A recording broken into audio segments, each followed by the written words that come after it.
Fist flying, no bounds. Podcast kings, we pound for pound. UFC thrills, stills nights get loud. Big EQP, that's how we get down.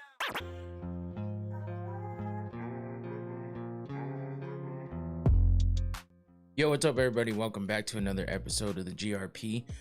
Back at it again on a Sunday. Welcome back, everybody, and welcome in anybody that's new. Hopefully, you guys are having a good Sunday. Antoine said, "What's up? Gotta love the Sundays." That's 100%, especially when you got Monday off, like I do tomorrow, which is crazy. Random day off, but I'll take it. I know it's whatever day, whatever holiday. Either way, shit, I'll take it. Gonna go play some golf tomorrow, so that's gonna be good times. First time since I injured my rib, and hopefully it'll be all good. But 78 Northwest, what's up? Welcome in. Appreciate you for coming back. Antoine, I am not watching Zuffa boxing. I did feel like I would just get distracted. I was gonna tune into it earlier, but I've been a little busy leading up to here, so I have still yet to watch any real Zuffa boxing. I need to sit down and watch it. Leaving first take. Oh, really? Not really sure who that is. I don't really follow that stuff as much. But yeah, what's up, everybody? Welcome back, and we're here ready to do it again on a Sunday. And since there's no fights this weekend, you know, I had to come up with something, and we had a spirited discussion last week on Thursday, talking about old champions, older fighters versus newer fighters.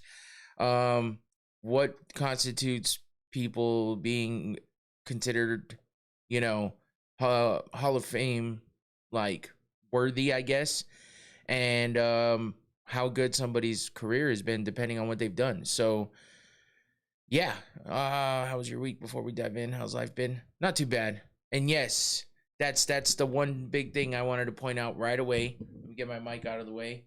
There you go. It happened. Finally happened. Cain Velasquez out of prison, which he shouldn't have been in prison any damn way, if you ask me. What up, Tyler Betts? Welcome back.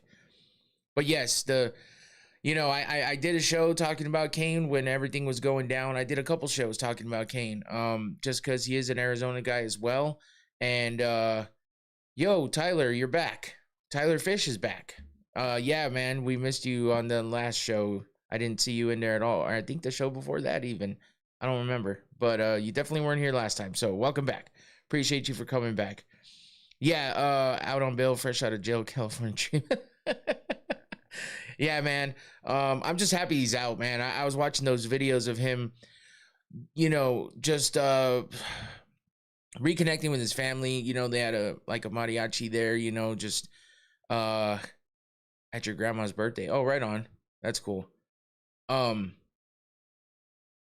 So yeah, just they had the you know, just doing it the Mexican way, man. That's cool.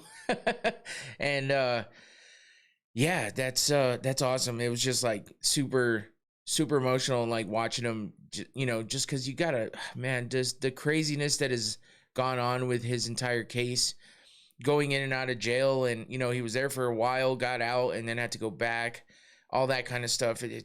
It's crazy, man. And I understand, you know, the law is the law, whatever, but I feel like people get let off for stupider reasons, and you know, he did what he did, and people got hurt, unfortunately, but they're lucky they didn't get hurt any worse than they did. And I feel like that should have been to some credit. Maybe that's why he didn't have to stay in jail for as long or whatever. But I feel like he shouldn't have never had to go back. I think the time that he did was enough to keep him away from his family and stuff like that. And I'm just happy he's out, man. And I hope, I wish him the best. I hope nothing happens to him that makes him have to go back. I feel like he'll be okay. I don't think that he's going to do anything crazy. I feel like he's got a good head on his shoulders. He's already talking about stuff that he's planning on doing now that he's, you know, because he knew he was getting out. So I think we're going to see some positive stuff from him, I hope. And I just hope that, you know, they've been able to deal with, you know, what happened to his child and I hope that his child is as okay as they can be after something that's traumatic as that happening. So as far as the guy and anybody involved with that guy that did what he did to Kane's child, I don't give a fuck what happens to them. They can all fuck off. You know, I get it. You're gonna defend your family or whatever, but it's really hard to defend somebody who does something like that. I don't know that I could defend a family member that did something like that. So yeah, fuck all them. I don't care. But I hope everybody in Kane's family is good, and yeah, I hope he's good as well, and I hope everything works out for him. So because he's free now, I wanted to wear the shirt again because I haven't worn it in a minute. We haven't really, it's been he was in for 11 months or so. So, I mean, there hasn't been a whole lot going on with it. We just knew he was in jail, hoping that he got released at a decent time.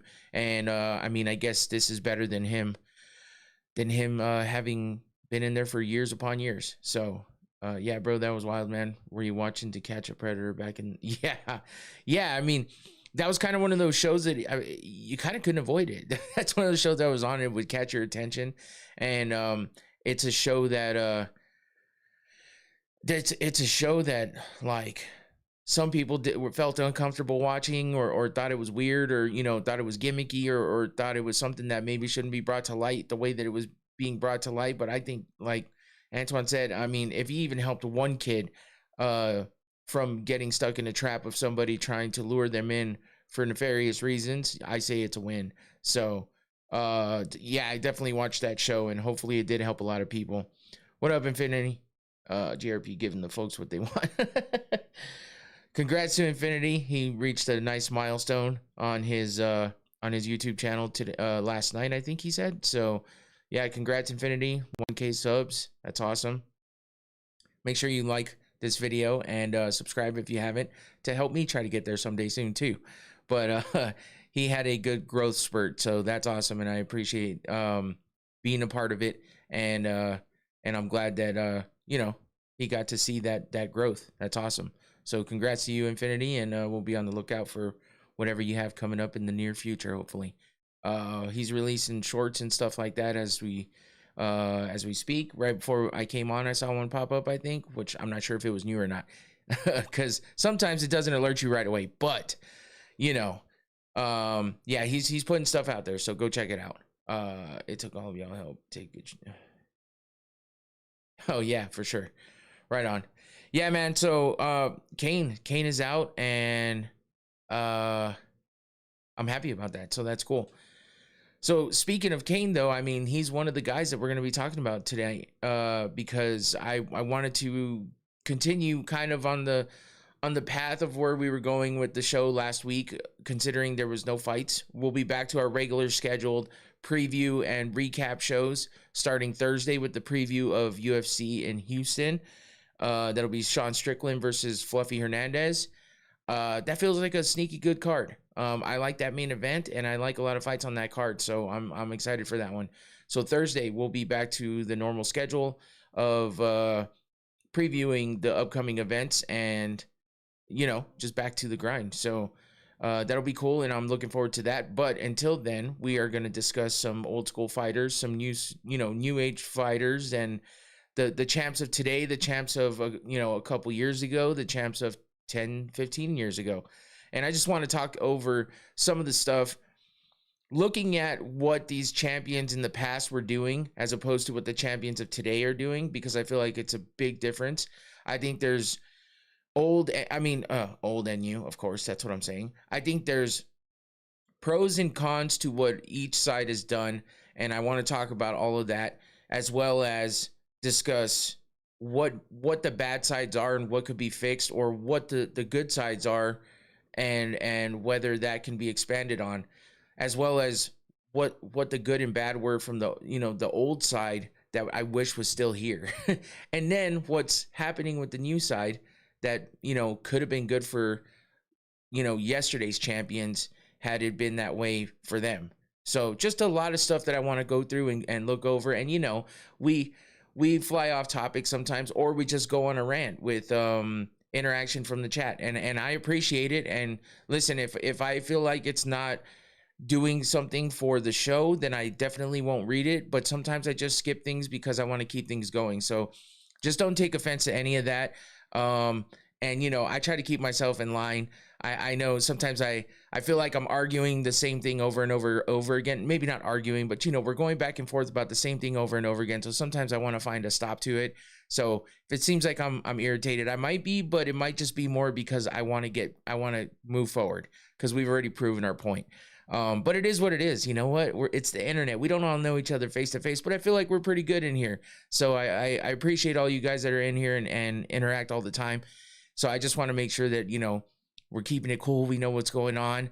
Yeah, I know it's the rage bait is crazy. Like people don't even realize they're doing it sometimes, I think. So when it's hard to distinguish the difference between someone truly stating something and someone doing it for rage bait reasons. And it's all good both ways. The rage bait can be funny too, but sometimes when that's all you say and do, it gets to be a little tiresome, and then you don't know what's good or not good anymore. So let's just keep good interactions. I think that's the funnest way to do it. But that's what keeps the show going and keeps it fun. Is all of us here just for a good time and talking things out. Yeah, that's cool, Antoine. I appreciate that. You know, and you know, the thing is if someone asks for my opinion, it'll be my opinion. If you disagree with that, that's fine, and I appreciate your opinion too. I don't think that either one of us needs to try to. I think if a point hits like it should, and the other person is willing and open to change their mind about something, that's when someone can change their mind. But I don't think it needs to be forced upon anybody. We can just agree to disagree and and move on, so we don't get stuck in the trap and circle of bullshit that happens sometimes. So, but yeah, no, I appreciate all of it, and that's just how it goes, and I have to remember that as well for my part. So, thank you all is good. Appreciate you for being here and coming back as always, Tyler. Also, did you watch the NBA All-Star game? No, I didn't, but I did see some of the slam dunk competition, and some of those were pretty dope. This year was actually fucking great, and Devin Booker made it. Oh, okay. Yeah, and I mean, it seemed like there was some positive stuff going around about it. It didn't seem like everyone was so negative on it from what I saw, but I didn't really enthrall myself. I've been pretty busy this weekend, actually. We kind of went out and stayed out a little later than usual both nights of the weekend. I don't usually do that. We usually go to dinner, maybe go get another drink or two, and then head home pretty early. And we stayed out both nights this weekend, but we hung out with some friends and stuff, and it was a good time. So I was excited to just hang out with my friends. Classic GRP rant: Chael versus Anthony Smith. Road trip tier. Oh man, I think I might have to throw myself out of the vehicle if I ever got stuck on a. I don't know, because here's the thing: I would love to hear stories from Chael, but I would love to hear them not in the form of like a pro wrestler or a shit talker. I'd love to hear the stories he has in the way that he can tell a story, because we've heard him tell a story, but. Anthony Smith, I think I would just get tired of it after a little while, just because his style of storytelling is not the best. But I really don't have a whole lot on that one. All is good, my bad. So before we go too far, though, let me give a shout out to my sponsor. As usual, we always got to take the time to thank the sponsor, Noctane smelling salts, and I always got to take the time to use the product as well. And of course, this is the best time, so I can be awake and alert for you guys and keep my mind going, and this will help a lot. So this is the most potent bottle they have with the red cap. You can get different scents, different potencies, something that not a lot of the companies that do smelling salts do. So check out Noctane, scan that QR code, or there's a link in the description below always. So you can go check it out there. Let's go. Let's hit this up. Oh. Okay, that was a quick one. Hold on. Oh, there it is. There it is. Just had to get a little closer. These things are tricky. Whew. when you've had it for a little while, it gets a little tricky. It'll sneak up on you. You think it's wearing off, and it sneaks up on you, and it hits you hard. And I think that's pretty much what I've shown every time I do it. But it's a great product, and it's affordable, and it's quality. So go check it out. It's a good product. So Noctane, and their website is really nice to look at. It's informative. You can learn a lot. And I'm featured on the front page, all the way at the bottom where it says sponsoring, proudly sponsoring, and it says the Going Rounds podcast. That's me. So check it out. Thank you, Noctane, for the sponsorship. All right, so let's get into what we're here for and start talking about some of this stuff. Oh, before that, though, actually, before we get into that, there was interesting little event with Karate Combat. Let me get to that real quick. Let's see. So Karate Combat was on this week, and it was an interesting event. Let me see. It was Walter Walker versus a guy who doesn't have a lower body. I don't know if anybody watched this or paid attention to this at all, but Karate Combat, I'm trying to get to it here. It's not the easiest thing to find, but I'm getting there. Oh, they don't. Oh, yeah, there it is. So he fought in Karate Combat 59 against Zion Clark. If you don't know who Zion Clark is, he, like I said, he's a high-level collegiate wrestler who doesn't have a lower body. So... I mean, he's as high level as someone in his position could be, and he still went for a leg lock, by the way. That's why I thought it was interesting, a little bit weird, but Walter Walker, being the character that he is, still laid back as if he grabbed Zion Clark's imaginary leg and went for the ankle lock, the heel hook, whatever you want to call it. He did it. He tried to, at least, which was strange, but that is Walter Walker for you. He does have that kind of a sense of humor. No wonder why he only weighs 110. Yeah, it's weird, but Walter did get, I mean, whether you think it's fair or not, either way, they had the match. So he got the submission by rear naked choke, 2 minutes and 37 seconds into the round, and got the win. It does say it was the main event. I mean, kind of weird, but it is what it is. There was the vacant strawweight championship for the women went to a unanimous decision with Alessandra Fajeda getting the win and claiming the belt versus Monica Chochlik. I don't know what the fuck that says. He's literally a backpack. Oh shit. Yeah. I don't know how to say her last name. Either way, she lost. Uriah Hall, former UFC fighter, also fought in this event versus Jaden Einaud. He won by spinning back body kick and took him out with the kick to the body, which is, nice. We know that Uriah Hall has really good kicks, so I'm not surprised with that. Whether it's a spinning wheel kick or a spinning back kick to the body, he's gonna, have some good success with that. So if he gets a chance to land that technique, he will, and he does damage with it. So other than that, it seems to be a lot of KO TKOs that happened throughout the event, especially in what seems to be all the prelim fights. All the prelim fights were finishes by KO or TKO. Head kick, punch and knee to the body, left hook, ground and pound, body kick to elbows, and then the main card started off with the TKO with knees. So Wing C, that's what I was looking for. I just started looking at all of the finishes, and Wing C asked him, "Can I wear you like a backpack?" Yeah, Wing C, he's listed here as Malcolm Schuyler, but yeah, you could tell by the tattoo on the head and the chest, that's Wing C. He got the KO TKO win by ground and pound in the first round over Jadon Lee. So he also fought And that's what people were talking about. This was like some kind of weird offshoot of an event. A lot of people were saying, hey, what the hell happened to Karate Combat? We got a heavyweight guy fighting a dude that has no legs. In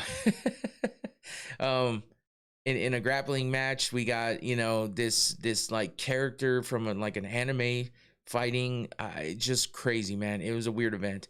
So I don't know what's going on with that, but Karate Combat, it can be exciting sometimes. And I kind of wish I would have watched it. But again, I was pretty busy this weekend, so I was not able to. Karate Combat falling off. It kind of seems that way when you get these kind of matchups, but I've seen them have some kind of weird matchups in the past. But I've heard a lot of different things happening at Karate Combat behind the scenes and just in general. And not even, and then, the last time they had an event, there was like a whole big layoff in the beginning where they started super late. There was all kinds of issues and weirdness going on with that. So who knows? Karate Combat seemed pretty good in the beginning. Not a whole lot has been happening with it lately. So who knows, man? It's tough to keep these organizations going. I like having the different styles of things to watch, like BKFC, Karate Combat, stuff like that. But man, it's tough to keep them going with all the money you got to put into it. And then you got like, you have like current UFC fighters coming over and fighting. So it's like, ooh, yeah. Craig Maddox, man. Hey, I hadn't played it yet. Hold on, here we go. What's happening with you, man? But yeah, anyway, Karate Combat 59. And then as Antoine said earlier, Zuffa Boxing is happening. Zuffa Boxing 3 is happening right now. And let's see if I can see what has happened so far. We had a KO TKO in the 4th round of the first fight on the night. Another 2 TKOs in a row, KO TKOs in a row. Both in the 4th rounds of the first 2 fights of the night. And then we went to a unanimous decision, a split decision, another KO TKO, Leo Ruiz versus Casey James Streeter. And it looks like we're at the 3rd to the last fight on the card happening right now. 2 undefeated fighters, Abel Mejia 10-0 versus Jay Brio Benito at 6-0. Yeah, I can objectively say they're more aggressive in Zuffa Boxing. That's good. That's really good, actually. Do you think UFC will ever absorb another roster like how they did Strikeforce and WEC? I don't know about that because I think that they don't feel the need to do that anymore like they did in the past because they're so big and far away from any competition. I think back then they kind of viewed these other organizations as somewhat of a, closer competition. And that's why they were like, hey, listen, they got some great fighters here. And instead of letting them go to free agency, we could just buy out the whole thing and absorb them all. I don't see them thinking of it that way anymore just because of the way that the organization has changed, the way that the higher ups have changed, the way that they do things with Dana White no longer being the sole sole person steering the way things are going like he kind of used to be. He was like the end all be all of everything, it seemed like. And now it's not really that way from what he says. Who knows? We could be getting lied to, but it seems like Hunter Campbell's the one that is controlling everything now. As we saw with some of these releases, Alex Morono got released. We saw Gelton Almeida got released. Usman, what's his name? Mohammed Usman got released, but he dropped dirty and got a suspension anyway. So the UFC doesn't feel they need him in the organization anymore after that. So they released him. And I think there was a couple other ones that I don't remember off the top of my head right now. But I think that just goes to show PFL has a new heavyweight champ. Yeah, he's got to get through that. If you're talking about Usman, he's got to get through that suspension regardless of anything. But if you're talking about Almeida, that might be. But when it comes down to it, I think the UFC is definitely going to start getting rid of people that aren't putting up great fights. Another KO on the Zuffa Boxing card? Shit. Maybe I do need to start watching it. Almeida, of course. Okay. I'm just making sure, man, because I was just talking about Usman. So, Yeah, I don't know. I think they're really trying to emphasize being exciting, giving them, you know, the 25K for finishes, and now cutting people that just don't seem to be getting the job done. And that sucks because I mean it doesn't say a lot for skills. Skills matter. Zuffa should be on Paramount Plus, just like the regular UFC fights, I believe. So, Antoine can tell me otherwise if that's not the case. I don't want to turn it on because I feel like I'm going to be super distracted. Anyway, I do want to watch it though, so maybe I'll go back and watch it. I have tomorrow off, but I am going to play some golf. Maybe when I get back on, when I'm chilling and relaxing, I'll throw it on. So, and then I'll catch it, especially with this many KOs going on. That's pretty dope. Anyway, let's get to what the whole topic was going to be for today, and we'll get into all the visuals and whatnot, and we'll get started. And what I did was I didn't. He got sat on his ass. They've been entertaining.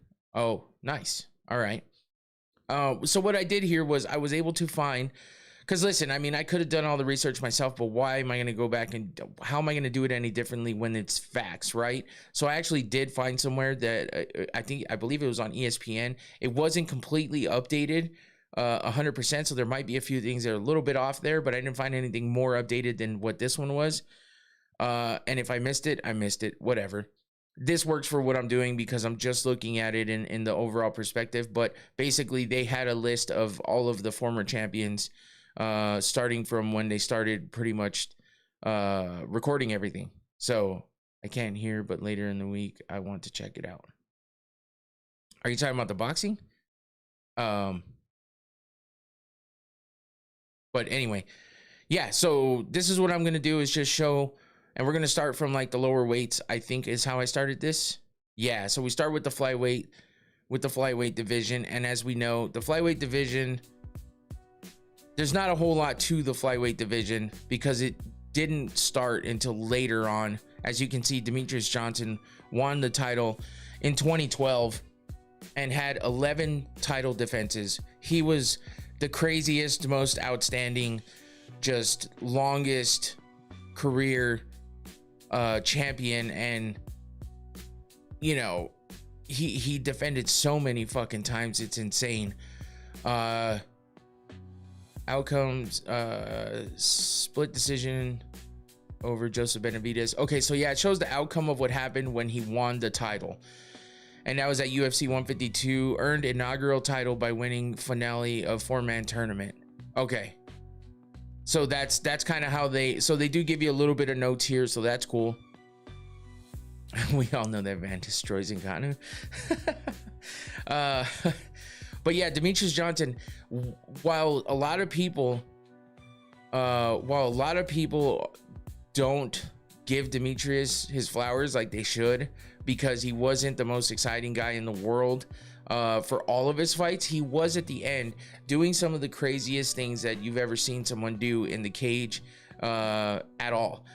And, you know, besides like Showtime Pettis with that Showtime kick, which is insane in its own right, Demetrious Johnson jumping, like kind of throwing someone, and then in the middle of all of it, just holding onto an arm and jumping into an arm bar as he's it's crazy. You have to see it. Ray Borg is who he did this against, and it was the craziest move ever. If you haven't seen it, I'm sure you have, but if you haven't seen it, go look it up.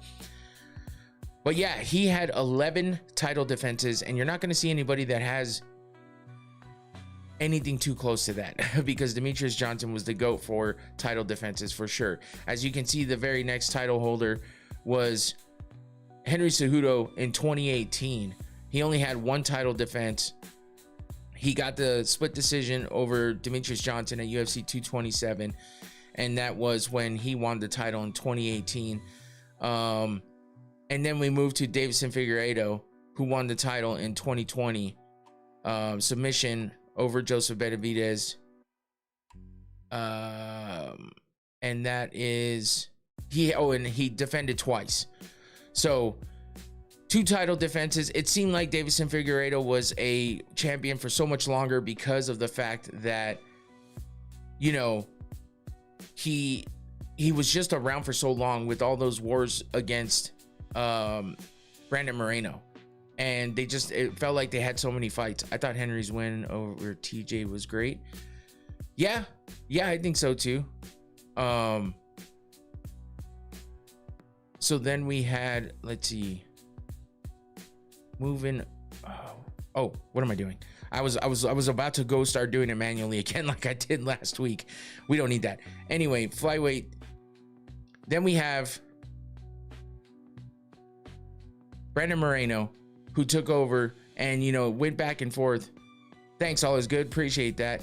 Brandon Moreno, who went back and forth with Davison Figueiredo. As you can see, then Figgy came up again after that and wound up winning the title back.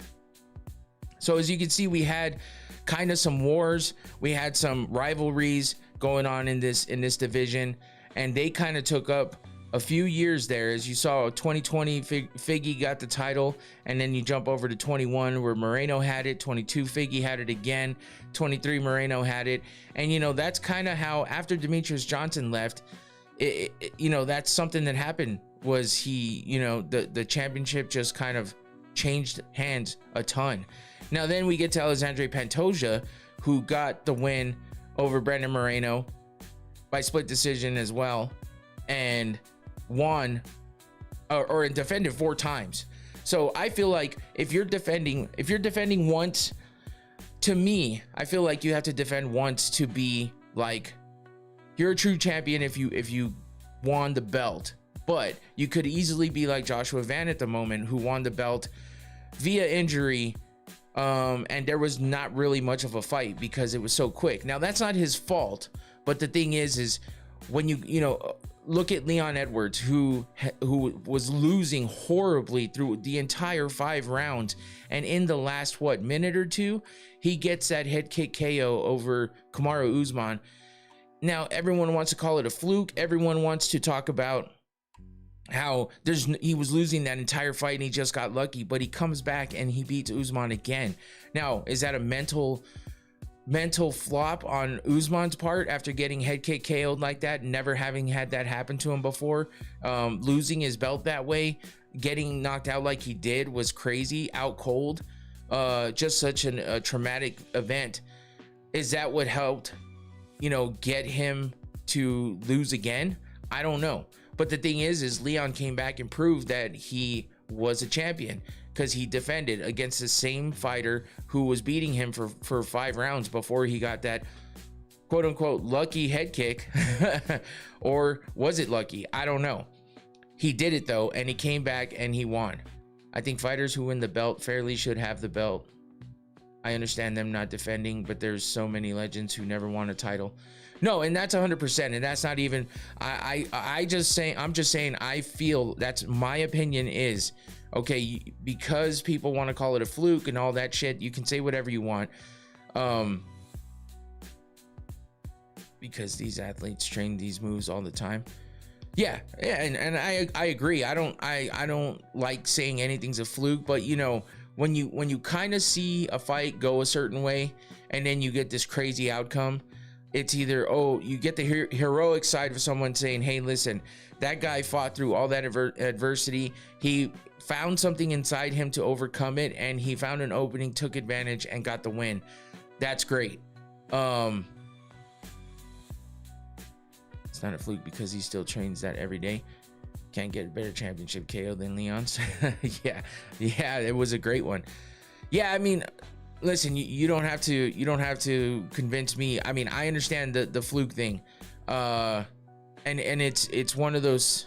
Yeah, they all train hard, and that's why you can't really, you know, all of these fighters, whether they win 2 fights in the UFC or 20 fights in the UFC, they all train hard. They all work hard to get where they are.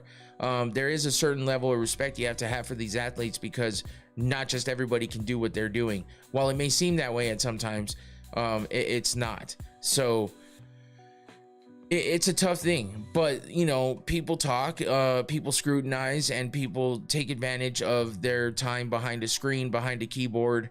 I have my face showing here. I mean, you guys know who I am. I'm here every week, twice a week, and if I'm talking shit and somebody doesn't like it, I mean, I'm here. I'm sure you can still call me a fucking whatever you want. But you know, I'm just giving my take on and my opinion on things, and that's how it goes. And maybe some of these other people are too, that are saying stuff like fluke or whatever. But I just think some of that it goes a little far sometimes, and it's not necessary. But a fluke is a fluke if that's how you feel. And that's how some people feel about Joshua Van. But I feel like he worked his way to get in that position to get a title shot, and he took advantage of what happened. Sure, he caused the injuries to a certain extent. We never do. We're respectful around here. Like, do you consider Leon Edwards a UK legend? Yeah, in the UK for sure. But I feel like Joshua Van, so you know, he caught the kick that Pantoja threw at him, and he threw him down.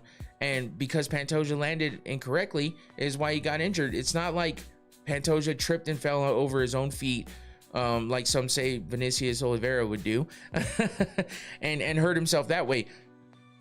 Joshua Van actually did something to cause that some way, some sort. Maybe that's a stretch, but listen, that's just kind of the way things go sometimes, and that's what happened. So I'm excited to see Joshua Van get a fight and try to defend that belt. And if he doesn't, then it's gonna suck for him, because he's gonna have to deal with what everyone has to say about it. But if that fight isn't against Alexandre Pantoja, well, that's the chance you take. We don't even know what would have happened with Pantoja because of how quickly that fight ended. So that's what you have to take into consideration. But people saying Van shouldn't celebrate are brain dead. Yeah, I mean, regardless of anything, you can be as cool and nice about it as you want and be respectful all you want, but I would say respectfully, I'm happy that I'm the champion now. I'm sorry, guys. I'm gonna get paid more. I don't know what to tell you. What am I gonna do? Say no, I'm not gonna take the fucking belt? That's not fair to him. Listen, he would take the belt if you got injured.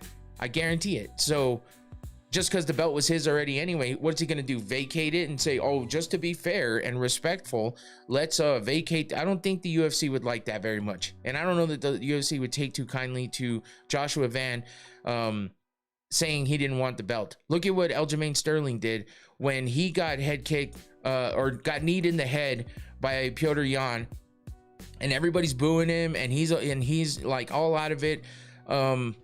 And you know, they put the belt around him, and he kind of took it off and just put it to the side because he was just disgusted by winning it that way. He later you know, celebrated, and the pictures that his teammates took put out there congratulating him, and in a happy moment people took it and said, look at this disgusting little asshole who acted his way into getting a title. And it's like, bro, he came back and defended. He beat Petr Yan again, and he defended his belt a few times. We'll get to that division here shortly, but for sure he has every right to celebrate that bag. Yeah, 100%. And like I said, the UFC states that you're the champion now. That's the way it goes. It would have happened to Van not becoming the champion if that same thing would have happened to him. It is what it is. It's part of the game. One thing with that night at UFC 259, Aljamain was super sad, and his brother forced him to say I'm the champion because he was trying to make him feel better. That's where that pick came from. Oh, yeah, there's all kinds of everybody that talks shit about him, I think, was just fucking annoying. I think the guy won the title, and regardless of when it hit him and he decided, Van hit a sack fly and won the game. I mean, kind of, but you know what? You still did your part to win. So a sack fly in baseball, it means you get the RBI, which that credits you with the game-winning RBI. You won the game. Hey, I mean, just as much as that guy running in from third base, that all he did was run in from third base, he won the game too. But that's a team sport, you know. Joshua Van's the only one in there, and he did it. So I don't know what else to say. It was crazy to see Aljo shut the whole world up forever at UFC 273. Yeah, it didn't shut anybody up. Everybody still talks shit about Aljamain Sterling to this day, including the UFC not liking him for whatever reason and finding any which way possible to make things difficult for him, I think. But that's their own thing. That's what they do sometimes. And you know, Aljo seems like the type to maybe in the background be a little bit difficult to work with, and maybe that's where that all comes from. So I don't know. I can't say. I'm not back there. But I do think that people were pretty harsh on Aljo, and it's tough. He's never really been able to get past it. He doesn't handle it the best all the time, but that's what it is. And the Fighting documentary was crazy when they announced that Sean fight without him knowing. Oh yeah. And that's the kind of shit that they do. So anyway, looking at this division, you can see we had Demetrius Johnson being one of the most dominant champions ever, which is why I'm kind of happy that we started with this one, because there's not a deep history in flyweight, but that's because it's a newer division. It's one of the newest divisions out there. So PSL Max, what's up? Welcome in.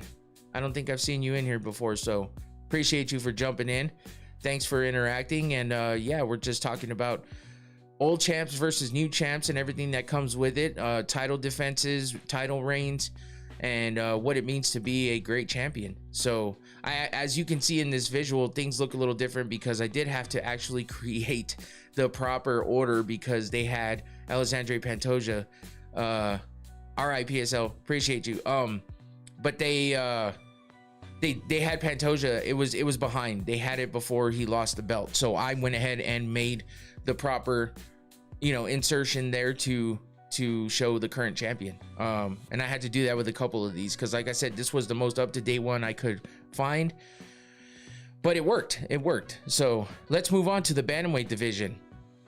So we got the bantamweight division starting with Dominic Cruz. December 16th, 2010, unanimous decision win over Scotty Jorgensen, WEC 53, vacated the title on January 6, 2014, after injuries prevented him from defending it on several occasions, which, if you remember correctly, he couldn't defend the belt for like 3 years. It was crazy. Awarded inaugural UFC belt after beating Jorgensen. Oh, okay. I should have read that one first. But yeah, 2 title defenses, but he could have had more had it not been for the injuries. I think he would have had a great like championship run had he not run into so many damn injuries. Next, you look at Renan Barão, who won the interim belt shortly after, or won the interim belt during that time that Dominic Cruz was injured, and then won the title to become the undisputed champion when he fought Uriah Faber in 2014, when Dominic Cruz had to vacate. And unanimous decision in over Uriah Faber at UFC 149, and that's how he became the undisputed champ. He only defended once, and then here comes TJ Dillashaw, who nobody thought could beat Renan Barão. Renan Barão looked like a world beater at the time, and TJ Dillashaw jumps in and is able to beat Renan Barão, which, as you can see, January to May is when Renan Barão was actually the champ, but he just looked so good on his way up that it seemed as if he was a really great fighter, and that it was going to take a lot for people to beat him. And instead, TJ Dillashaw comes out with this whole different style, and not a lot of people thought that he was going to be able to beat somebody at the level of Renan Barão. And TJ Dillashaw came from the Ultimate Fighter. He was like a smaller guy. There was a lot going in there. So yeah, he beat Faber. It looks like see, this is weird because it says here he defended 3 times. Twice against Faber. Oh no, once against Faber, once against Eddie Wineland, and once against Michael McDonald. So why does it show? So that makes me worried about the rest of these. Did he become? Well, that sucks. Because now he did lose it to TJ Dillashaw at UFC 173. Is that what that says there? I believe it does. Let me go back to, yeah, UFC 173. Weird. That's weird. Did he fight that many times? I see. I don't get it. That's what I don't understand here when it comes to some of these. Do you still consider Renan an all-time great bantamweight? I don't know. I think he had a great run. I think he's one of the, yeah, I guess one. Yeah, I would say he's an all-time great. Nobody really remembers though. I don't know how many people really remember Renan Barão as far as what he did, because then TJ Dillashaw took over, and as we see here, that he won the title on multiple occasions, and he was pretty great in his own right. And I think that he just beat Renan Barão so bad when he beat him for the title that he just overshadowed Renan, and people just kind of like what happened with Aldo, except Aldo was already a legend at the point in time that Conor did what he did to him. So with that being said, Aldo got overtaken by Conor because Conor was such a star. And I think the same sort of thing happened with Dillashaw and Barão, just not to the same caliber. You know what I mean? TJ Dillashaw was just an exciting fighter at the time. He beat the brakes off of Renan Barão, and he was able to just take over. So I think between that and the rivalries with Dominic Cruz and Team Alpha Male, because of him leaving there and all that shit, all of that stuff overshadowed Renan Barão, and then the newer fans came in and just didn't even know really about Renan Barão. They knew about Dominic Cruz because he was still in the mix. Renan Barão was still fighting, but he just never was in the mix for the title again like that. So I think that's what makes things a little bit different, you know? Did you see what Corey Sandhagen said about Sean O'Salley? He put the nail in the coffin. I did not see that, actually. I wouldn't be surprised that it was something good, though, coming from Corey Sandhagen. Enlighten me, though, Juice Man. I would love to know what he said. So anyway, yeah, TJ Dillashaw. I mean, Dominic Cruz came back and beat Dillashaw after he was finally back in 2016. It's just facts about what I've been saying this whole time. Uh-oh. I'm really interested to know what he said. But yeah, and then Cody Garbrandt comes out and does something to Dominic Cruz that no one thought could happen to Cruz, which is get outworked with footwork, because Dominic Cruz was the crazy guy with the footwork, and he would move all over the place, awkward in unique ways. And then Cody Garbrandt comes out there and starts stunting all over him, and I mean, basically doing the robot, just breakdancing around him as he beat the shit out of him, which was crazy. So Antoine, did you just come back, or what? Or what are you excited about? I just see a crazy fucking knockout just happened at Zuffa Boxing. Oh damn. He said, why does he get a shot at Jan when he BS Jan was 5 rounds and a way better fighter than Jan versus Ozone, and that Corey broke and finished song. O'Malley barely beat him. Okay. Damn, Anton, I'm gonna have to go check that out. O'Malley versus Jan instead of him versus Jan. Okay, I got you. I guess I did hear that one. I was expecting something different. Yeah, those are some good points. But you know, the MMA math doesn't always work that way. And of course, as you've said in the past, Juice Man, welcome back, by the way. Appreciate you for coming in. But as you said in the past, he does kind of have that Dana White privilege. It seems like a little bit. So, you know, because he quickly came from being on the lower part of the card to becoming a co-main event quickly, because, you know, I guess he wasn't that far off, but he lost twice in a row, and that's tough coming off of losing your title. So maybe he does have that. Damn, Antoine, I guess that was a good one, huh? I'm definitely gonna have to go back and watch that now. But anyway, Cody Garbrandt did but you know, so some would say the fluke thing comes about with the Cody Garbrandt thing because he did what he did to Dominic Cruz, but then his former training partner and teammate TJ Dillashaw comes back and beats him. So he got 0 title defenses, loses the belt right away to TJ Dillashaw, who only defended once after that. So They replayed it like 7 times. Yeah, and then Henry Cejudo puts himself back into the conversation, beating Dillashaw, as Antoine talked about earlier. Wins the title in 2018, only defends once, and then Petr Yan jumps in the mix to get the title. And then the stuff happens with Aljamain Sterling. Now, like I was saying, Aljo, Petr Yan didn't defend the belt at all, and that is his first title defense was supposed to be against Aljo. Let me look real quick. I want to make 100% sure, because we've already seen the one discrepancy with this. So I'd like to make sure if I can find him. Where is he? Sometimes Tapology makes it hard to find things. It shouldn't be that hard. Okay. So, see, he won the belt against Jose Aldo.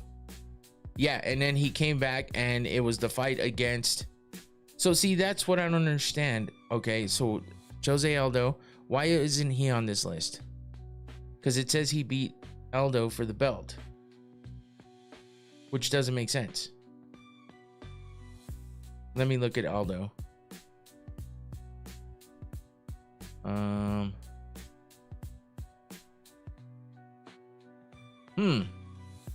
Weird.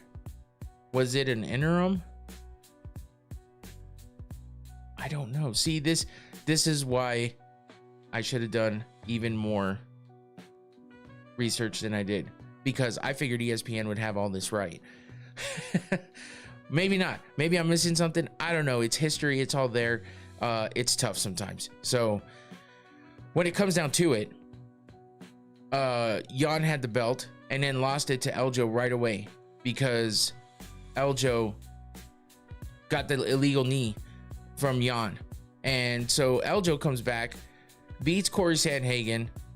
Oh, I'm sorry, not Corey Sandhagen. Aljo comes back and okay, so it says unified belt, won the belt, unified belts. What the hell? And then beat TJ Dillashaw, Henry Cejudo. So okay, in the end, some of this can get convoluted. Maybe that's why they did what they did here with these stats, is they just made it more simple to break it down, I guess. And that's fine. That's fine. We can just look things up here, because it does get convoluted a little bit here, because there's not a lot of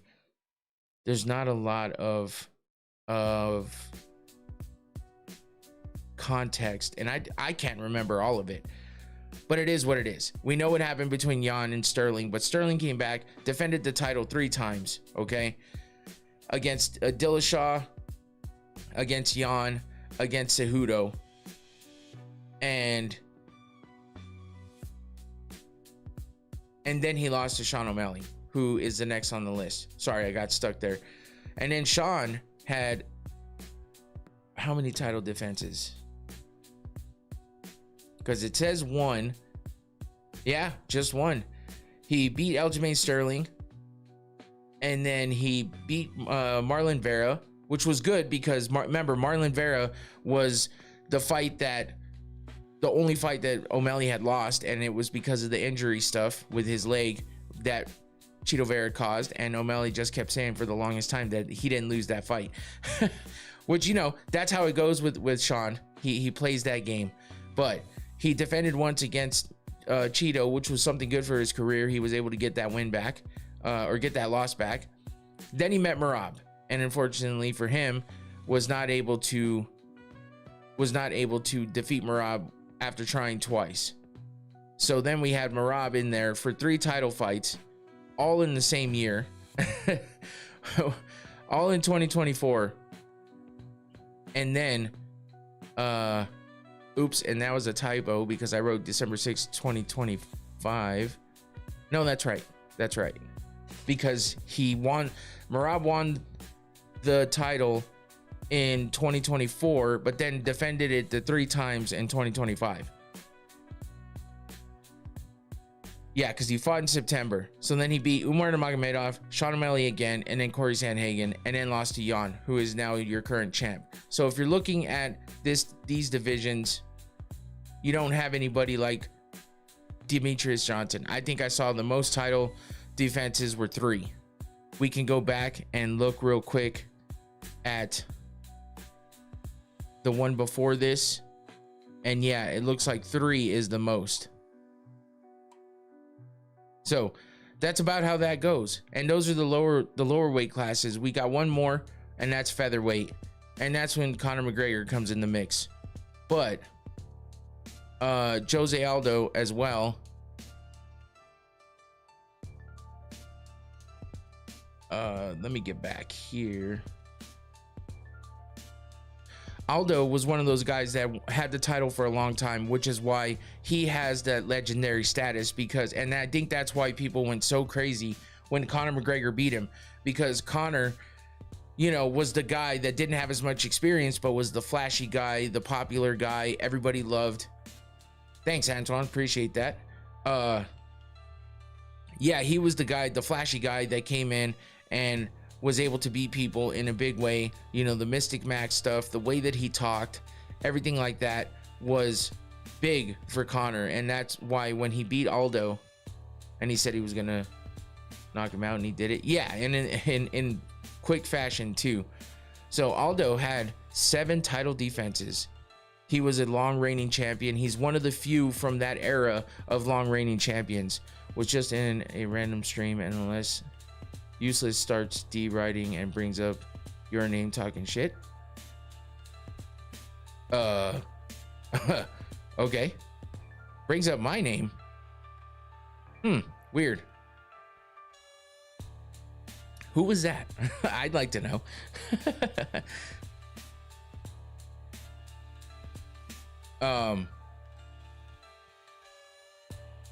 Okay.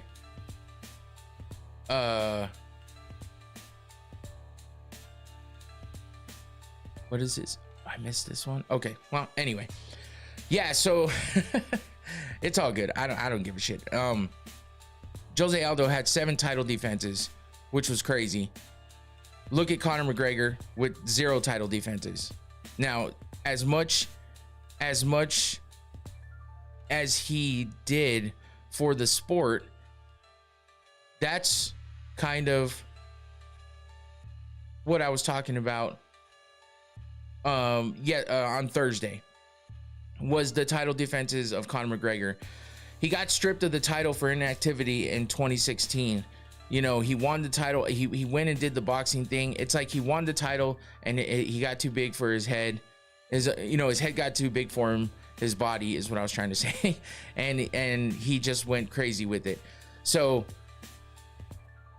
that's kind of why I say, you know, Conor, he just never defended titles. And that's what I think that's what hurts him in the long run, because he went on thinking, okay, I'm going to go on and do all these crazy things, which is true. He became a double champ and all that, but definitely a marketing machine. And, you know, he did a lot for the sport to gain mainstream popularity and stuff like that. But when it comes down to his, I mean, look at it. He just never defended. And that's what bugs me a lot about Conor and his career. And that's the way it seems like since Conor, he kind of killed that long reigning stuff that used to happen back in the day. Title defenses, like that went away with Aldo in that division. And, you know, Volk had 5. So he had 5 title defenses, which is the closest to Aldo's 7. So I guess it didn't fully go away, but Volk is a different type of dude, because now he's back to being the champ, but only after Ilya got to him and then vacated. But at least Ilya defended once, you know, and that's the difference between Conor and him. Conor didn't defend either one of his titles, even though he was the first, you know, simultaneous champion in 2 divisions. So I know that's a feat for sure. Obviously the optics were great, him with the belt in his hands, the shit talking, the loud, boisterous, you know, statements that he would make, and still does, and that's why people loved him. So it's just hard to know. You know, Max Holloway felt like he was in there forever, but only had 3 title defenses. But Max is one of those guys. If you look at the star power between these guys, Jose Aldo, being the legend that he was, had a star power of his own, looked unbeatable, looked like he wasn't going to get beat for a long time, which he didn't. Then in comes Conor McGregor, the superstar that helped make the UFC go mainstream, helped make it as popular as it is, change the forefront of the sport.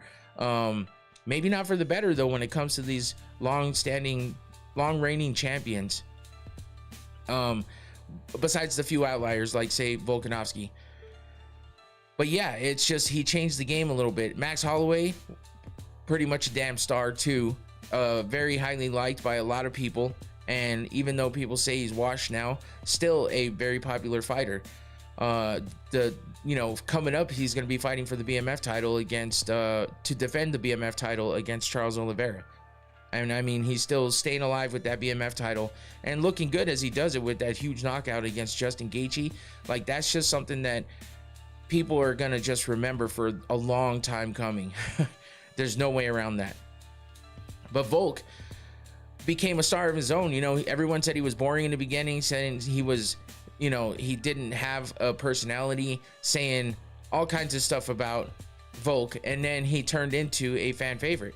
Everyone loves him now. He came into his own.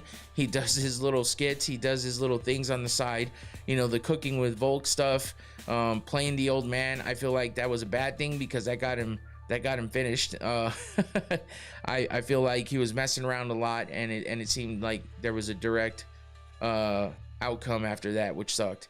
But you know, just all the stuff that comes with it.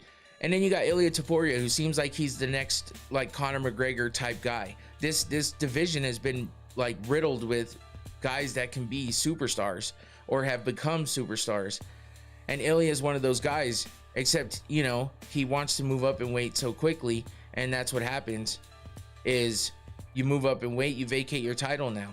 And unfortunately for him, he couldn't do what Conor did, which is become a simultaneous, you know, 2-division champion.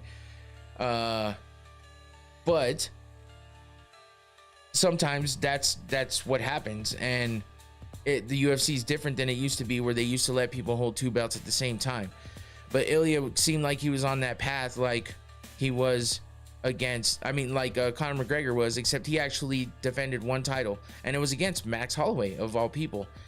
And and he took Volkanovski, knocking Volkanovski out, and then knocking Max Holloway out. And, you know, that's the first time Max Holloway had ever been knocked out and finished on like that. One of the few times Volk has ever been that way.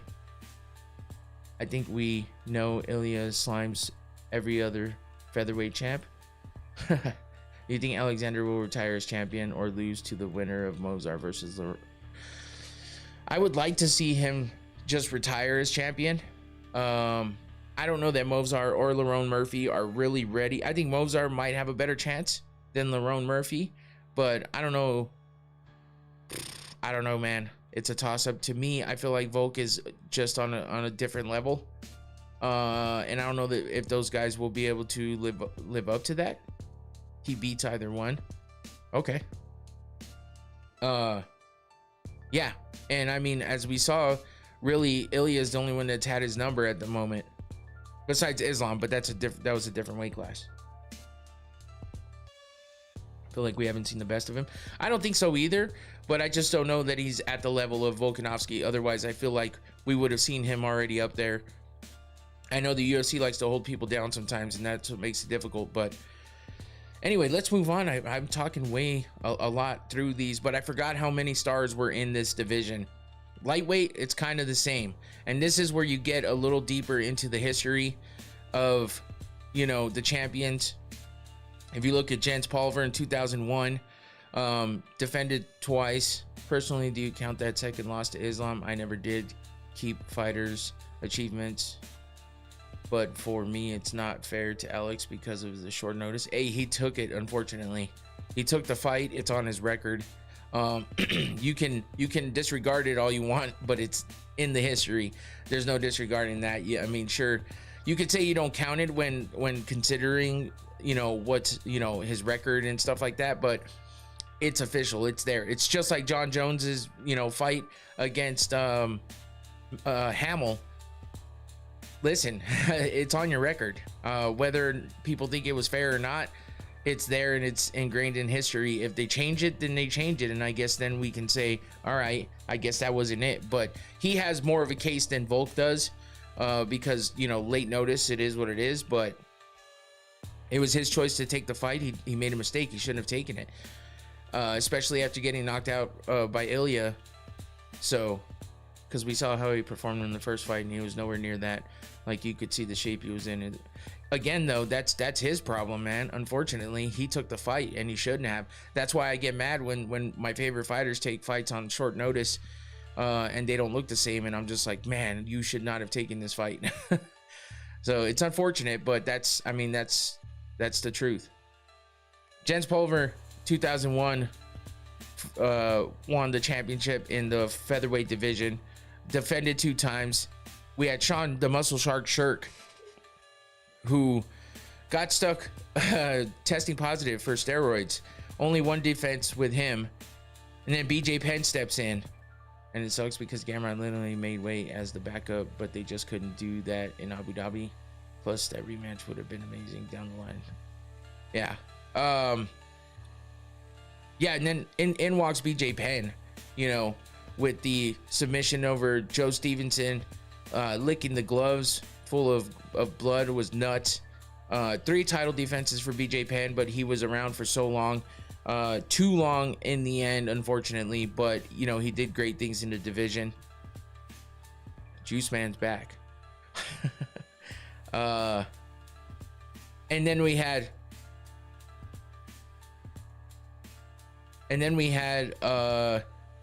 Frankie Edgar come in with 3 title defenses of his own. So it looks like three title defenses was the high point with a lot of these guys. As we know, BJ Penn, 3 title defenses. Frankie Edgar, 3 title defenses after he beat BJ Penn. And then Benson Henderson beats Frankie Edgar and defends 3 times himself.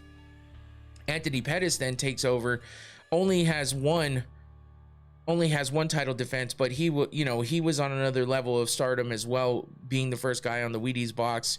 The Showtime kick, which was the last fight in the WEC before he came over to the UFC. So that was a big thing. Cats are getting knocked out on Zuffa boxing. That's what Antoine was saying, man. There's knockout left and right, and nasty ones at that. So I'm definitely gonna have to go back and watch. But yeah, Benson Henderson was an interesting guy as a champ and overall. And then Anthony Pettis took over, only defended once. Rafael dos Anjos as well took over, and only defended once after he beat Pettis. So then we move into the current time. Eddie Alvarez beats Dos Anjos, doesn't defend ever because Conor McGregor comes up and Pettis go to goat here. So then Conor McGregor comes up, and that's when he gets the belt in the second weight class. But once again, defense is 0. So both weight classes, both divisions he was in that he was the champ for, simultaneously, whatever. But you know, he didn't defend either belt. So it's like, think what you will. You know, he's a champ in that way, but did he ever prove himself in that way? Not really. He never defended either belt. Stripped of the title April 7th, 2018 for inactivity. He got stripped of both belts that he had at both times for inactivity. What does that tell you? You know, but yet, you know, people have this thing in their brain about Conor, and I get it, dude. I have so many drops from Conor, and it's because he's such a fucking, he can talk on the mic so well. Get your fucking shit together, my God. I mean, who the fuck is that guy?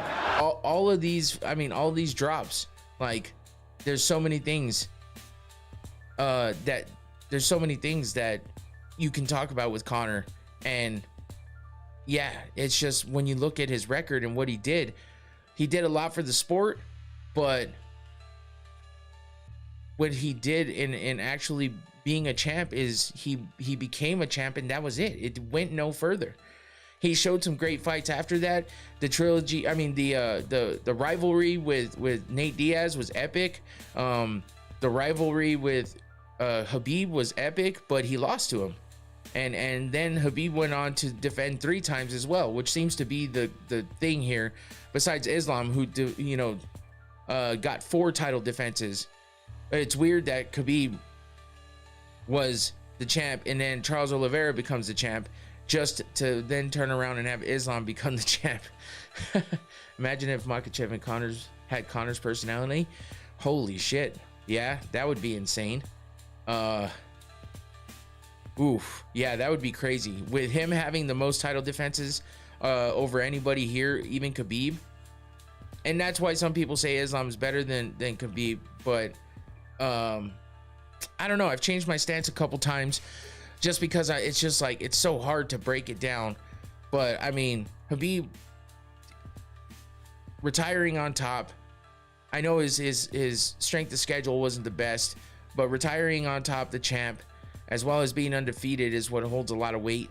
But I know it's not the most, and I know that it's going to get surpassed, and that's fine, but I still think he's definitely one of the greats out there for sure. Islam, Khabib, Charles, Frankie, BJ Penn, the way you're breaking it down is perfect. Makhachev is greater than Khabib. Yeah, I mean, I can understand you saying that, Tyler. Honestly, like I said, I before was saying that I don't think so. I think Khabib still edges him out a little bit.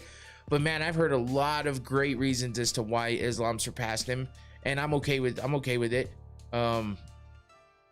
with saying it.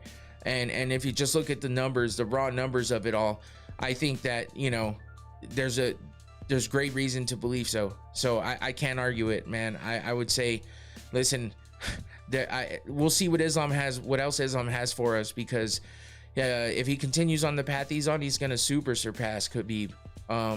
Some people might think he already has, and I think that he slightly has surpassed him now, with what you might think of saying that he's greater than Khabib, and that's fine, because I do think he has a lot better striking too, and that tears him away from the conversation a little more. So thanks to, I appreciate that, by the way. And yeah, so I mean, that's just that division. And then you got Ilya, who is now the champion because Islam vacated, obviously, because he moved up in weight. So we're going to see more of Islam, as we're now seeing more of Ilya. He's yet to defend, because we know that he beat Charles Oliveira, and that's it. We haven't seen him back yet, but he's supposed to be coming back soon. So let's hope that that's what we get, and more than likely it'll be close to a year since he had fought before, but maybe we get him on that White House card and he'll fight again before that year actually comes up. So yeah, 4 being the most of defenses here in the lightweight division, and that's Islam. Close behind him was Khabib with 3. Let's move on to the welterweight division. So we got the really old school guys. Pat Miletich, man, he not only was he a great champ, 4 title defenses, but then turned around and became a coach and had his, you know, his entire team of guys who he brought up under his name, and winds up having champions under him too, and brings up a lot of great fighters. So Carlos Newton beats Pat Miletich, but one of Miletich's, I think Matt Hughes, was Matt Hughes under Miletich? I don't remember. Maybe not. But anyway, Matt Hughes comes out with the crazy knockout of Carlos Newton, where he powerbomb slammed him, knocked himself out in the process, but Matt Hughes came to a lot quicker than Carlos Newton did, and that served him to become the champ, which was insane. Bulldog choked the shit out of Pat. Oh yeah. So he never defended. Matt Hughes got the best of him, came out and Matt Hughes got 5. Used to be one of my faves. Yeah, Matt Hughes was good, man. I thought he was kind of an asshole, but he was a great fighter. But yeah, and it's sad what happened to him, getting hit by the train and stuff. Yeah, Boss is on here for sure, because he was a champ. Let's move to next up on the welterweight. again, we see another guy coming from another weight class. BJ Penn came over, won the title, no defenses, got stripped of the title when he left the UFC for K1, which is interesting. Don't want to be Matt Hughes.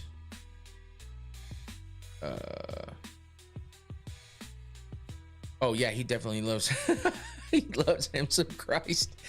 Yeah, man, I guess, I mean, he was religious before the getting hit with the train and almost dying, but yeah, you know for sure he's gonna be even more that way. Yeah, he was more that way after he, you know, after he survived all that. So what the hell did I miss here? Okay, never mind. Anyway, BJ Penn comes up, wins the title as well, but yeah, gets stripped, so no title defenses. And Matt Hughes gets the title back, defends 2 more times before George St. Pierre takes over and gets the title from Matt Hughes. Doesn't defend at all because he turns around and loses to Matt Serra right away. And then, unfortunately for Matt Serra, he turns around, rematches George St. Pierre, and then St. Pierre wins that title back quickly. So no title defenses for Serra. So after St. Pierre wins the title the first time, comes back after losing it with no defenses, and then is a long-standing champion with 9 title defenses, which is crazy amount of title defenses, until Johnny Hendricks gets the win over Robbie Lawler, who I believe was for the vacant title, right? After George St. Pierre retired.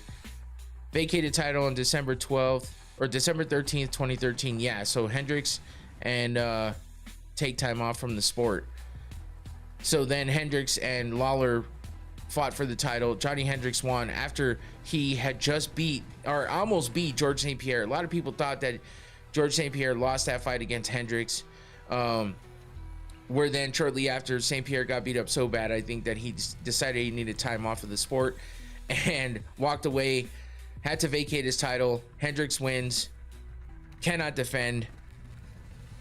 Ah, shit. I went one too far. My bad. And then we get to Robbie Lawler, who wins it back from Johnny Hendricks to become a champion and defends twice. Tyron Woodley comes through. See, there's a lot of title defenses on here until we get to the modern day, because Tyron Woodley was Matt Serra's my hero. Matt Serra is really cool now. He used to kind of be a dick, and maybe it was just misunderstood the way that he talked and stuff back in the day, but I actually like the guy now. He's cool. He's funny. But yeah, Robbie Lawler defends twice. Tyron Woodley comes, beats him, defends 4 times. And then you get Kamaru Usman, who beats Tyron Woodley, defends his title 5 times. And then Leon Edwards gets that head kick knockout, defends his title twice, once against Usman again, and then against, who was the other one? Who cares? Because then Bilal Muhammad comes in and beats him, makes him look bad. And Bilal just can't hold on to that title because Jack Della Maddalena comes in and beats the shit out of Bilal. Which is crazy. So, oh yeah, Colby. Okay. No. Colby didn't win the belt, did he? I don't think he did. Oh, Colby's the other one that he beat. I'm sorry. I got you. Good call, Tyler. You're right. I got confused there for a second. But yeah, so then it's the revolving door of title here, because we got Bilal getting beat by JDM. JDM getting beat by Islam after he comes up in weight, and Islam now is the current champion, has yet to defend it. We'll see when he gets that first title defense. And that brings us over to middleweight, where we got Dave Monet. I don't know if anybody remembers him. Damn, Tua. Bruh. But yeah, Dave Monet was a champion in 2001, got beat right away by Murilo Bustamante, who's dope. He was a badass, defended the title once and lost to Evan Tanner, RIP Evan Tanner, who lost his life to, exhaustion and everything else in the summer in the desert, which was insane. He ran out of water, he got lost and passed away, which was tough, man. But yeah, Evan Tanner won the title and did not defend. So then we get to a little bit newer times. Rich Franklin beat Evan Tanner to win the title right away after Evan Tanner first won, and then had 2 title defenses before Anderson Silva showed up into the picture, which we know Anderson Silva being the next most winningest champion with 10 title defenses, including beating Rich Franklin for the title as well as in a rematch. Beat all kinds of people in the middleweight division, cleared out the division, even went up to light heavyweight. Rich was cool though for MMA being a second occupation. Yeah, for being the teacher that he was, Rich Franklin was dope. He was at the top, you know, when I first started watching and stuff back in shit that says 2005. So yeah, definitely. And Silva, yeah, Silva's still growing strong, even though, you know, when he got knocked out by Weidman in 2013, then Weidman defended 3 times, beating Silva again after he took the title from him, and that's when Silva, you know, broke his leg. So between getting knocked out for the first time in his career and then breaking his leg after the dominance that he had in the UFC for however many years, yeah, you know, he just kind of went downhill when it came to MMA. But man, has he had a resurgence in boxing, still doing the damn thing at his older age, and still looks good, man. Still looks good. So Anderson, always a GOAT to me. I know he did drop dirty at one point in time, but so did John Jones, and people still consider him the GOAT too. So it is what it is. But yeah, I don't know what else to say about that one. It just sucks. You know, the dropping dirty stuff, yeah, that takes a lot away from things, and that sucks when it comes down to Anderson leg break. Looked like he was putting on sweatpants. Oh shit, that's a horrible visual too. I just saw exactly what you meant by that. Back in the day, everyone was dirty. Wow, maybe not everyone, but a lot of guys for sure. Is Michael an all-time great considering he wins records and belts? Bisping? I mean, I think he's a great fighter.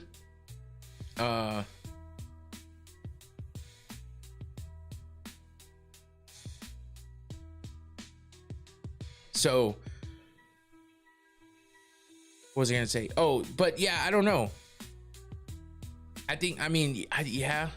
things that Bisping did. See, it's crazy though, because he had no title defenses, right? He lost the title right away, but that was to George St. Pierre, who came back and then came back for one fight and then vacated the title right away. But Luke Rockhold had 1 title defense under him at least. He did it with one eye and took the belt. Then beat Anderson, which was crazy. Well, he didn't. Did he beat it? He didn't beat Anderson. What are you talking about? Right? What are we at? Middleweight? Yeah, there we go. No, we're not at middleweight. There's still, is that middleweight? Yeah, it is middleweight. Did I skip one? Shit. No, I didn't skip one. I'm getting confused here. Bisping beat Anderson by decision. Oh, that's right, because I'm thinking wait, hold on, because I'm thinking about the fact that remember Anderson dropped him and went and celebrated, and then right, that was that fight, because he went and celebrated, and then the fight wasn't over. So yeah, that one was crazy. That's why I was misremembering that. But yeah, so then we had Robert Whittaker, no title defenses, got beat by Israel Adesanya, who then had 5 title defenses. Alex Pereira beats him finally, but then Israel comes back and gets the title back. So crazy turn of events there. And then Izzy loses right away to Sean Strickland, who doesn't defend the belt either. So if you look on this page, man, I mean, Izzy is the only one with a decent amount of title defenses with 5, as well as winning the belt the second time, even though he didn't defend. Dricus has 2 title defenses. Damn, I guess Zuffa Boxing's going off, huh? And then Sean Strickland doesn't defend. Dricus gets 2 title defenses. And now Hamzat, after that, you know, just kind of overwhelming weird fight that Hamzat had against him, you know, he loses the belt. And now Hamzat's, since August of last year, is the champ and hasn't fought yet. So we'll see, because he's not very active, and that's what kind of makes it tough. But anyway, Hamzat about to go on an Anderson run, I hope. Oof. I don't know if anybody can go on that kind of a run these days. We really need somebody to step out and do that, but it seems like everyone wants to move up a weight class and get a championship somewhere else in another weight class before they want to be a long-standing, long-reigning champion like these guys used to be. But that moves us into light heavyweight. And yeah, this one is crazy. It has some crazy names in it. Starting off with Frank Shamrock in 1997, which is insane. 4 title defenses until Tito Ortiz shows up and he gets the title. Chizones. What the hell? I remember them. Oh yeah, these were the days for sure. Tito shows up, 5 title defenses. Pretty damn good for Tito, considering look at all the zeros after that. Randy Couture beats Tito. Doesn't defend. Vitor beats Randy. Doesn't defend because Randy comes back and beats Vitor. Sounds like Alex Pereira, Izzy Adesanya type shit. But yeah, Tito defended it 5 times. That's insane, man. I should check that one because I didn't remember that, but I knew he was. This was, he started that run before my time of watching UFC. I came in the middle of Tito being big, so like popular. So I don't remember all the stats on Tito. Couture was a badass for sure. If you're just looking at the numbers, though, it doesn't seem that way. But let's look at Tito. He did, man. He beat Vanderlei Silva for the title. At UFC 25, he beat Yuki Kondo, Evan Tanner, Elvis Sinosek, Vladimir Matyushenko, Ken Shamrock, and then lost to Randy Couture. So he did 5 times. Is crazy. I had no idea, or I didn't remember that. Pancrase, I think they called it. That man was Tito. I mean, Tito. All of his title defenses were in the UFC. That's all it's showing. I mean, he gave Digger celebration. His grave digger celebration is my. Yeah, for sure. That man was in prison before the UFC. Who was? Tito? Is that who you're saying? Well, anyway, him and Randy Couture went back and forth. And Randy, got beat by Vitor. Randy came back, beat Vitor, and then Chuck Liddell comes in and beat Randy Couture after Randy beat him, I think, the first time, right? No. Chuck beat Randy twice, I think. Frank was serving a few years before UFC. Oh, okay. But yeah, Chuck Liddell, 4 title defenses. Lost to Rampage, who defended once, and then Forrest Griffin came in, beat Rampage, did not defend at all because where do we at? Light heavyweight? Uh-oh. Did I miss one? Nope, there we go. No, that's heavyweight. What the fuck happened here? Hold on, sorry guys. I messed this up somewhere. Ah, there it is. Okay, so then Glover. Nope, that's again heavyweight. What the fuck happened here? I messed something up.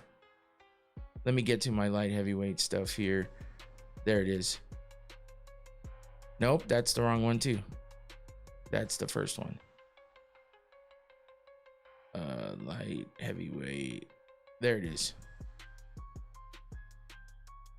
Oh, okay, so I was right. Shit. All right, so Glover was a champ once, didn't defend. Yuri was a champ once, didn't defend. Jamal Hill was a champ once, didn't defend. Alex Pereira, champ, 2 title defenses. Ankalaev beats him. Pereira comes back, beats him. Chuck and them fights in Brazil was wild as hell. Yeah, for sure. No, Tyler, I know, man. I got all my shit messed up. It is what it is. But yeah, so look at all these zeros here. We got Alex Pineda with 2 title defenses there, but Jamal Hill, Yuri, Glover, none of them were able to defend the title.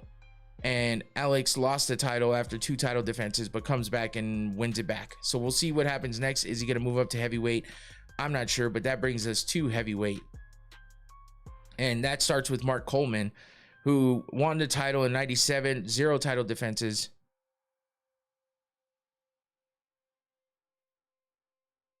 And then Maurice Smith beats him and defends the title once there. Randy Couture, second weight class up at heavyweight, stripped of the title due to a contract dispute back in 97. So he had 0 title defenses. Josh Thompson, Tom Aspinall thing this week, man. Who would Maurice defend it from?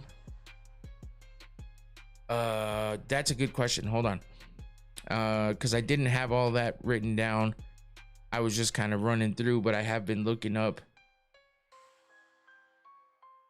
Because that was before my time as well. I was not watching that far back.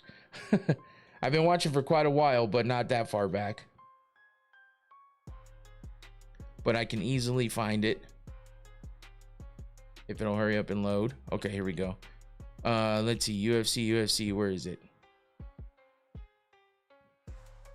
Okay, he beat Mark Coleman and then defended against David Abbott and then lost to Randy Couture. I remember Maurice taking it from Coleman. Frank Mir was dope too. Yeah. You're not talking to me, are you? I don't know what you're talking about, Tyler. That fight was like 3 hours long. Yeah, so then let's see. Where were we at? Oh yeah, there's Boss Rutan. 0 title defenses.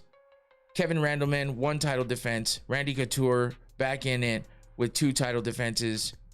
Josh Barnett won the title, stripped from the title for testing positive for a banned substance, so didn't defend. Rico Rodriguez gets the title from Randy Couture. 0 title defenses. Tim Sylvia, 1 title defense until he got his arm broken by Frank Mir, which was insane. And that was he won that one, but did not defend. That was a hell of a way to win that title, though. And that brings us into Arlovsky, who won the title and defended twice. Tim Sylvia comes back, defends the title twice. Randy Couture again with 2 defenses. Brock Lesnar with 2 defenses. Surprisingly, Brock Lesnar comes in, beats Randy Couture, defends the title twice. I think against Frank Mir and who was the other dude? Huge hands. Fucking I can't remember who it was. But anyway, Brock Lesnar defends twice and then meets Kane. Brock defends. Shane Carwin, thank you, Tua. Yes. And then he loses to Cain Velasquez, who defended twice until he lost to Junior Dos Santos, who defended once. And then Kane comes back, wins it again, and Arlovsky is still a champ. Yeah, dude, it's crazy. Arlovsky's been around for so long, fighting off cancer 3 times, and is still out there doing the damn thing. And that brings us to the current time. Fabricio Verdum beats Kane after Kane's 2nd title run. Stipe beats Verdum and defends 3 times until Cormier comes in, beats Stipe. Stipe comes back and beats Cormier, defends once, and then Ngannou steps in, beats Stipe, defends once, and then John Jones comes in for the vacant title with Cyril Gane, wins that belt, and now has defended once against Stipe Miocic. And now we got Tom Aspinall, who technically has 1 title defense because of the way that they're saying, apparently because of the way that the Cyril Gane fight went, I guess, is why they say that title defense. I don't know. Ngannou is still the lineal champ because nobody beat Ngannou. That's kind of true. So yeah, that's your heavyweight division. And if you look at the women, I mean, we just have 3 divisions, 1 page each. Carla Esparza starts off the flyweight division, no defenses. Joanna Jędrzejczyk, probably one of the winningest women's champions with 5 title defenses. Rose Namajunas wins, defends once. Jessica Andrade, 0 title defenses, but beat Rose to get the title. Weili Zhang beats Andrade, defends once, and then Rose comes in and head kicks the shit out of her and wins the title back, defends once, and then has that atrocious fight with Carla Esparza, who then retires and does not defend her title at all because she retires, vacates the title. Weili Zhang comes back, wins the title back, defends 3 times, and then Mackenzie Dern steps in and takes the vacant title after Weili moves up in weight and vacates the title. So now we got Mackenzie Dern, the champ since October, hasn't fought again. So we'll see who her first title defense will be against. Then we get to the women's flyweight division. That starts off with Nico Montano as they introduced the division. She won the Ultimate Fighter and then disappeared, never defended, had a bunch of issues. She was the inaugural title winner, stripped of the title in 2018 after being hospitalized prior to UFC 228 weigh-in. But before that, had a bunch of canceled fights. Weili submitted Carla for that belt, I'm pretty sure. Oh, okay. Oh, yeah. And then I see what you're saying. So, yeah, she didn't defend because she lost and then retired after that. I'm sorry. My bad. I know what you're saying. Very true. Good call. Good call. I was wrapped up in everything. So, yeah, Nico Montano wins the inaugural belt, gives it up right away because she got stripped. And then in comes Valentina Shevchenko with the most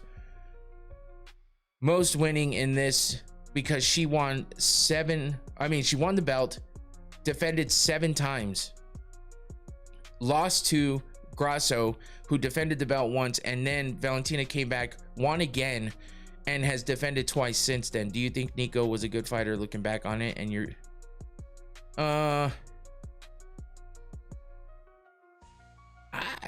I don't, she wasn't a crazy standout. I think she was a great fighter in comparison to all the other women on that season. Is Mackenzie Dern in the UFC video game? I don't know. That's a good question. That's a good question. But yeah, I don't know that Nico was all that good. Honestly, you kind of forget about her anyway. If she was a lot better, maybe we wouldn't forget that she was even the champ at that point in time. So it's a little bit crazy. I don't think she was a huge standout. I just think, she went up against Roxanne Modafferi, who, is a great fighter at the time, but was a little bit at the end of her, career anyway. So yeah. And then we get to the bantamweight division. We don't even count the featherweight division because it doesn't exist anymore, basically. Ronda Rousey being the queen of the bantamweight division until she got beat by Holly Holm with that head kick KO. Holly Holm didn't defend, not even once, because Miesha Tate came in, finally gets the belt after trying so many times before. Doesn't defend though, because Amanda Nunes, who was pretty close to title defenses in a row as far as what Ronda did, but I think Amanda becomes even more of a standout because of the fact that she defended the title 5 times. She got beat by Juliana Pena, came back and won the title back, and just all that she did fighting. I believe she is. Oh, okay. And then what she did to Cyborg, what she did to Ronda, what she did to Holly, every opponent she had, and then she just met Juliana Pena, who may have gotten lucky that night, may just caught her on a bad night, but Amanda Nunes easily came back and won that title and then vacated and retired. Raquel Pennington wins the vacated title against Mayra Bueno Silva, and then Juliana Pena comes in, beats Raquel Pennington, doesn't defend at all because Kayla Harrison makes her way over to the UFC and is now the current champion, who has yet to defend because she was supposed to fight in the second card of this year or the first card of this year, and did not because of the neck injury. So we have yet to see her come in and defend. So all in all, if you look at all of the newer fights, you only have a few standouts that had multiple title defenses. Most of everybody these days is not a long-standing, long-reigning champion. And that's what I feel is the difference between the old school fighters and the new school fighters. You had guys that were in there beating everybody twice over if they had to become a great, and showed and proved why they were a champ on multiple occasions. But you still had a lot of guys changing hands with the titles and stuff. But the thing is we had so many guys at a one period of time where everybody was winning 4, 5, 6 title fights in a row, title defenses. There was just so many times when I do not remember the Raquel Pennington versus Wendy Silva fight. There's probably a good reason for that. So yeah, I mean, the biggest thing about it is that the past champs were better in the fact that there was, you know, they fought against a lot crazier things. The rules were different. It was like the Wild West. There was fewer guys that were good at everything. She's a cool lady. Tyler, who are you calling a casual? Tua? Anyway, we had, yeah, I mean, fighters like GSP, John Jones, Anderson Silva didn't just win belts. They dominated for eras. Like, and you know, that's the difference. You don't have anybody doing that these days besides Volk. Volk's been in there and been, you know, but he got beat and had to come back, which shows great perseverance, you know, and the fact that he's able to hang in there and continue to do this and continue to win the belt and win big fights.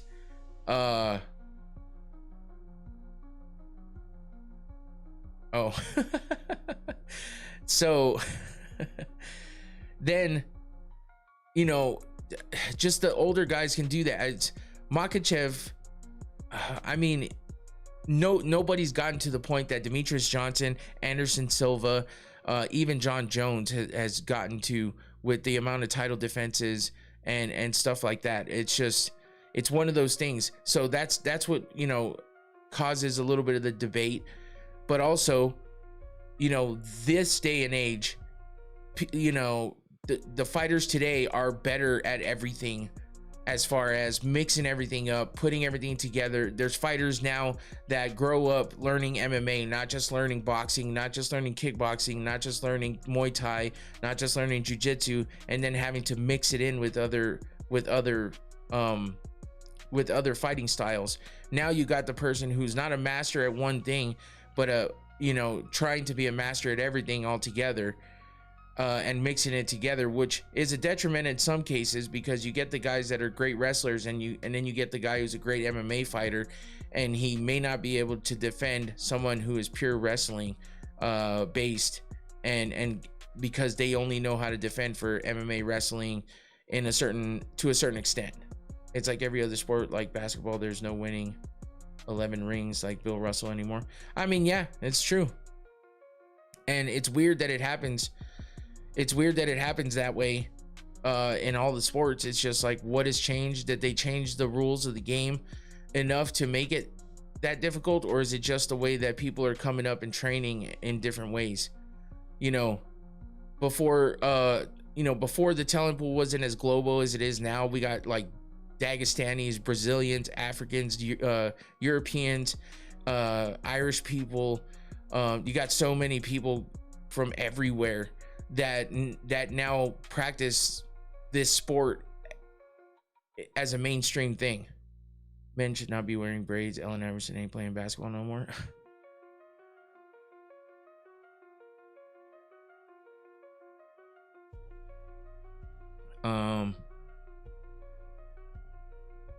Yeah. Well, yeah, and so, you know, the reason why I even brought all this up and stuff was because, you know, we were talking about how the older guys would beat the shit out of, or would get their asses kicked by the newer guys and whatnot. So that was partly why I wanted to take a look at some of this, because in the end, there's the good and the bad of all of it. You know, you've got the guys back in the day that were long-standing champions, beat a bunch of guys before losing their belt. They kind of, you know, lost it when they've already made a long run. You don't got guys doing that anymore. The title changes hands so much these days. No one has what it takes to, you know, there's always somebody better than coming up quickly. And maybe that's just the evolution of the sport. And that might be part of why things are a little better today in some people's eyes. Because you got people like Islam Makhachev, you got people like Ilya who have crazy skills and they look like world beaters. You know, but it seems like all of that goes away a lot faster these days than it did back in the day. But the level of competition changes, the style of training. There's not just strikers or just wrestlers anymore for the most part. Everybody has a good mix of everything, while some people might just be better in one art than the other. There isn't people that only specialize in that one thing and try to take that to win every single fight. There's very few of those in comparison to the way that it was back in the day, I feel like, and that's just the evolution of the sport. I want everyone to fight like Ryan Hall. Negative. For the UFC, I think it's definitely adding faster and stronger fighters. By 2050. Light heavyweights are going to be 6'7". UFC fighters will be true specimens come 2060. Yeah, I mean, maybe. Maybe, because I mean, if you look at, yeah, I mean, I guess the builds of fighters, but nobody's too interested in how, you know, what you look like. It's a matter of your skill. I guess if you're talking about being specimens in their, from their skill levels, that might be true. But if you think of it as specimens as far as how they look, I don't think the aesthetic is really the thing. Of course, if you're in crazy shape, you're gonna have a great figure, but the nature of the sport makes dudes look like specimens. Yeah. Well, yeah, exactly. That's what I mean. And so, but it's not like you're like a bodybuilder. There's certain dudes that stick out a little more when it comes to that, but they don't seem to have the cardio and stuff. But anyway, yeah, I mean, the argument for against today's champs is just that they don't have those long reigning defenses, you know. It makes the past champions look great in different lights. But also, if you think that today's champs are way better, it's just like, why are they not able to defend their belts for longer? I personally think they'll get big contracts too, like by the future. Unranked fighters will be making millions, but it will be brutal to survive in the UFC. Not too many cats are big like Frank Shamrock. Yeah, I think defending the belt will become very hard in the future, like they're lucky enough to get 2 title defenses. Well, I mean, maybe that's what comes with the evolution of the sport. So that's kind of what I was trying to get at is, you know, is that what it is? But I think both sides have their positive aspects to it. The old guys, you know, they kind of paved the way. They built the mountain that now everyone knows how to get up quickly instead of learning how to get up that mountain in a slow, steady fashion. Now you can kind of sprint up it because the old guys were there to pave the way. And, you know, that's just kind of how that went. So now the young guys can take that path and run with it, but they just don't seem to be legacy fighters or have the dominance that the guys in the past did. The skill level and evolution is what it's all about these days. And it's about how many skills you have and how good you are at those skills, as well as can you evolve with the sport, or do you get stuck in a rut? You know, like some of these guys that have lost their titles and can't seem to get back, make their way back to it. Do you think Chuck would be top 10 light heavyweight today, though? Well, see, I mean, that's the question that got us all here. It's like questions like that. I mean, I don't think so, for the simple fact that the evolution of the sport is what makes it difficult for some. Why don't we take the guys from today to the past and fight by their rules and how they had to fight, and see if they survived in that time frame? Is that what we're talking about? Or are we talking about literally bringing Chuck to today's world? Because that won't work. I I don't think that Chuck would be able to hang. Thanks, Tua. I don't think that Chuck would be able to hang with the guys as far as what they do now. Well, in the heavyweight division, though, heavyweight division is kind of trash right now. So I think Chuck might do well today. But he wasn't heavyweight; he was light heavyweight. But if he came back as a heavyweight, maybe. But light heavyweight, it's not the greatest right now either. But Pineda against Chuck Liddell right now. Chuck was so well rounded, but it was just crazy. The crazy punches coming from everywhere. Pineda's a little more controlled than Chuck was, but I don't know. Could he handle Chuck's like rushing mentality? You know, being a marauder like he was. I don't know. Chuck would get beat. Well, see, it's hard to distinguish the difference between the Chuck from back then and how Chuck is now. I mean, you see him now and you're just like, how was this dude ever the greatest? You know, but if you think of Chuck back then, people were like, who the fuck is this guy? I've never seen anybody like it. So, but yeah, that's about it, man. I mean, that's really all I got for that. In the end, I see it both ways. You know, the old guys did a lot for the sport, but the younger guys have done their part as well. It's the evolution that makes things difficult to you know, it's going to be the age old question that's never going to get answered. Chuck would be top 10 but never get the title. That's a good point. That's the way a lot of these guys are these days. You know, some of the guys are really good, but they just can't seem to get the title. Like, would Prime Anderson be a top 5 middleweight right now? Ooh, that's a tougher division, but I do think if he was in his prime, I do think he could hang with the guys of today. Chuck versus Khalil Roundtree Jr. would be off the chain. That would be a fucking insane fight for sure. Old guys created it, young guys are carrying it forward. Well, yeah, that's how, you know, that's kind of how it goes with everything. But it's just like this question that gets asked all the time is like, would Chuck do well today? Would Anderson Silva beat the shit out of people today? It's like, yeah, well, we can talk about that all day, but I mean, are we ever going to get, you know, I think the game has changed, and, you know, the evolution of the sport is tough to keep up with. And there's not too many guys that are going to transcend from one era to the other and continue success in the same fashion that they had when they were at the tippy top of their game. So Anderson's still torches cats. He's not too far. And it's funny when we were having this conversation because this literally just happened in the NBA All-Star game. The young players should beat LeBron and the older players.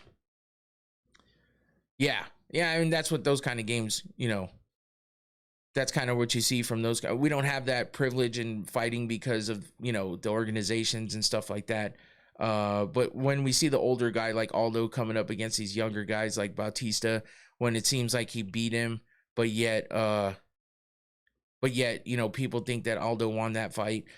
And then everyone hates on the young dude, but Aldo, you know, is because he's such a legend, and people were like, fuck, you know, he looked good in that fight, and he should have won that fight, and, you know, it's crazy.